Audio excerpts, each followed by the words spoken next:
Mike, when it comes to bullpen construction, many fans, callers of this show, have criticized you, saying that the bullpen is not a priority in the offseason, that the Nationals tend to moves maybe in June and July if necessary, that the free agent money is spent on guys like Patrick Corbin first and foremost and not relievers. I saw somebody tweet us today about Holland. Why didn't you guys keep Holland? He's having a good year this year. Talk about the priorities and the bullpen construction before the season even starts. Well, yeah. You certainly have to, allocate your resources in the best possible way. We felt that Patrick Corbin was a necessity for us to try and acquire. We felt good that we could get him. He's a all-star caliber pitcher. He gives us a big part of our big three, and a guy we can run out to the mound every night and feel good that you think you're going to win that game. And Holland, people forget Holland was a guy we picked up, mid-season last year, and made him from a player that the Cardinals released, making a lot of money to a very valuable pitcher for us, down the stretch. He was a guy that we talked to, that we tried to sign, we just couldn't get it done.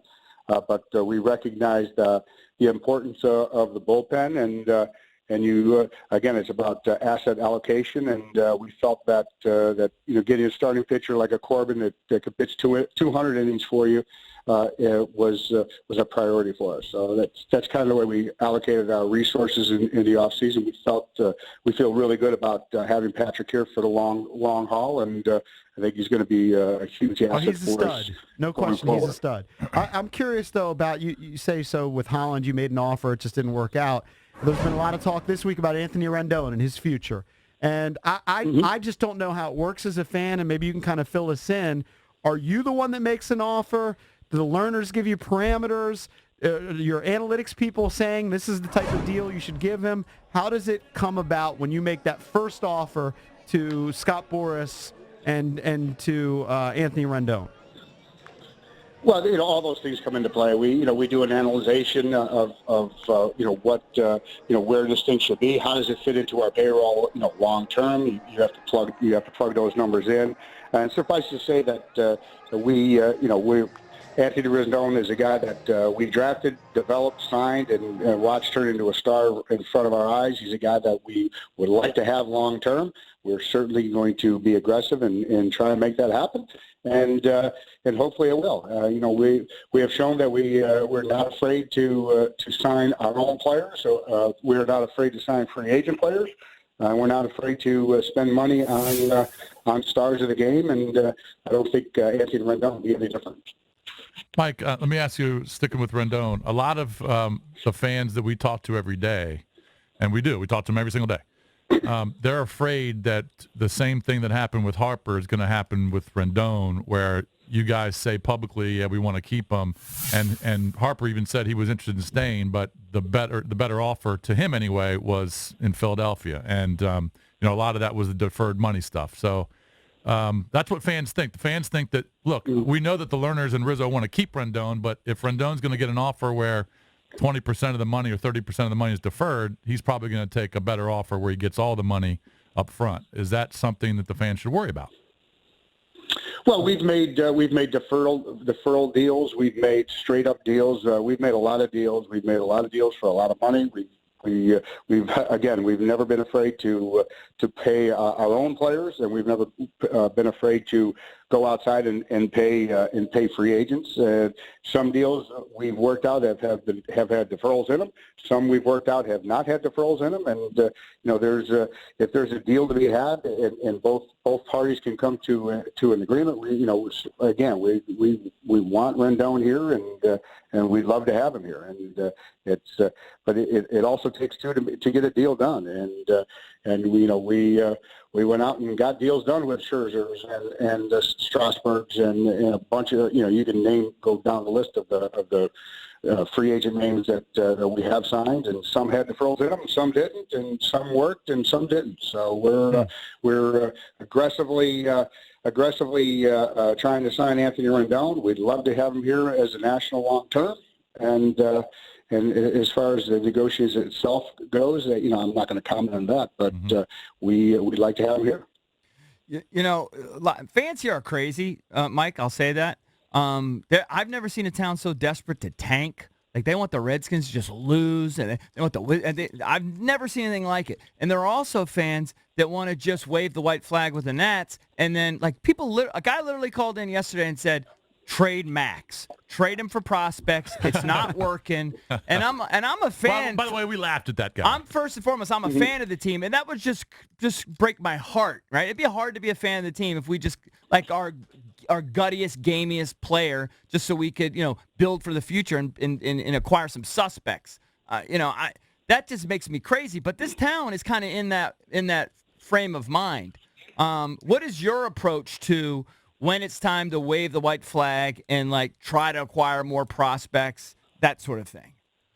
Well, you don't wave the white flag on March 22nd in the winnable division. I will say that much. May 22nd. Yeah, it is right. May 22nd. May 22nd. Right. May 22nd. That's not what we're going to do. We're like I said, we're here to win the National League East. We think it's a winnable division with the team that we have, with the talent level that we have, a talent level team that everybody in baseball picked. 10 for the division with 90 to 92 wins by every prognostication that there was. That's what's in the. We got out of the gate slowly. The bullpen didn't perform early. There are a lot of injuries early, but we're getting whole again, and we're certainly going to see what this team can produce. The hitting has picked up, Mike. Right? Like I think it's like maybe 6 of the last 7 games. I think you've scored 5 runs or more, so that's a good sign.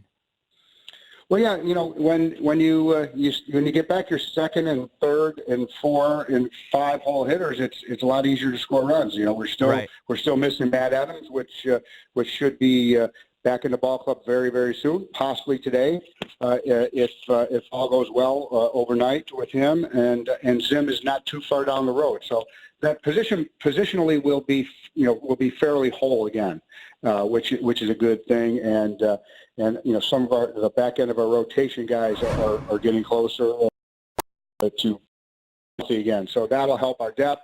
I like the way Eric Fetty pitched last night. Right. McGowan came in a tough situation on Sunday night. I thought pitched fairly well for us.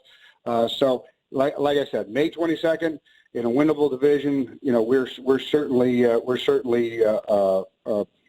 upbeat and positive about where we're going with this thing, and it's way too early to make those type of predictions and go to take that course of action. Would you ever do something like that though with a guy that wasn't in his contract year, an iconic player, trade him for prospects? Well, I think that's a part of a much bigger plan than just trading one player. If you're doing that, you're in a mindset that you're going to, you're in a whole different scenario than we're at today. So those are things that people think about. We went through a rebuild back in the day. Much worse than they are right now with this baseball team, and that rebuild and that turnaround went very smoothly and very successfully. People also think about managerial changes as we're talking to Mike Rizzo, GM of the Nationals. I'm wondering who ultimately would make that type of call, because somebody tweeted us today about the Colorado Rockies 10 years ago. Almost identical record to your record. They made a move. Clint Hurdle was let go. They brought in Jim Tracy. They made it all the way to the playoffs. Who would make that call? Well, I think the person who makes that call is the one who makes all these calls. Myself and our ownership group, as a unit, make all the important and major calls in this organization, and I think that would certainly fall into that category.